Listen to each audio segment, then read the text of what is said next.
Hi folks, my name is Sam Chinkus and I do sculpting, rather unusual kind. As a matter of fact, when I started out, I just wanted to try the material, which happens to be polyurethane foam, rigid foam, and I started with a very small piece. That piece you see there is, well, it's about 5 inches high actually. And then of course I got confidence in it, and it was spontaneous in the first place. And then I went to larger pieces, as you can see, and into a large variety of things, and they're all spontaneous. I've had a number of demonstrations, probably 15, 20 demonstrations in front of various groups. And I allow them to cut in because I don't make any corrections, and I have to prove, more or less, that these are spontaneous, that I don't have a pre-planned idea as to what the final design is going to be. Well, folks, I'm back. I'm back again. And this time, I'm just going to tell you a little about this unusual piece.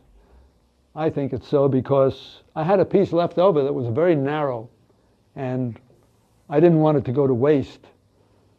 So I cut holes here and there, and I decided to call it Breakthrough. Ladies and gentlemen, this is the piece I mentioned earlier. This was started as a block, about the same size you see here, overall, and it was at a sculpture group. All sculptors and sculptresses, they had a chance to cut into the block before I started to carve it in their presence. So, I'm going to ask people in the audience, this is the first time that I'm having somebody cut into the piece that I have already started myself, after it's been cut into by other people. Okay, you lady, would you come up? You have a choice of using a sculpture tool or a knife. You can cut into it. Why not try it with that? Sure. Okay, just dig into it. You can hold on to it if you want to, and just dig in. Don't be afraid. Take out a piece. Wow, she's going to be a sculptress, I tell you.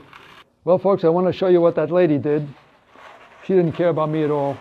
Made a hole here and a hole here. This is after I've started on this, and I'm going to have a real difficult time, but it's not too much. I'm looking for another volunteer. There's a gentleman right there. Step up, don't be afraid, no problem.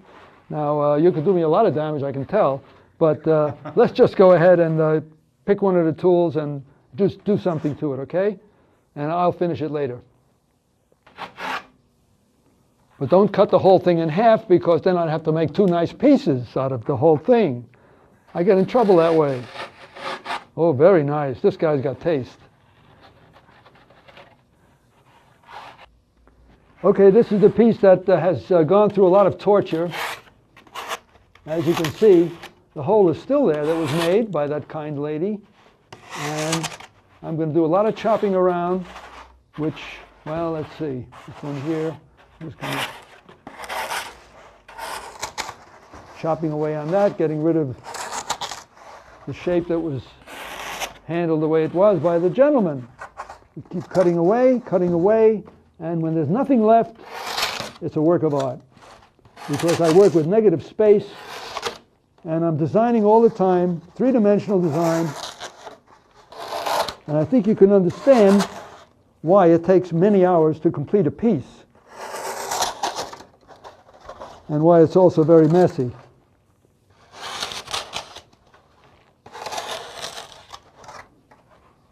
It's hard to describe in detail what goes on in my own mind as far as what I do next, and just where I cut and the lines that I create, which help the eye move around, the observing eye, the eye of the observer.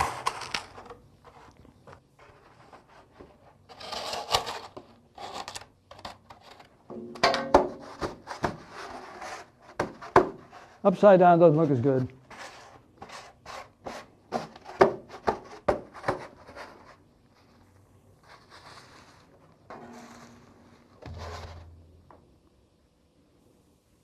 It's taking shape, by golly.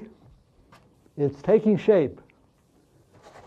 Another 30, 40 hours, and it's going to be nice.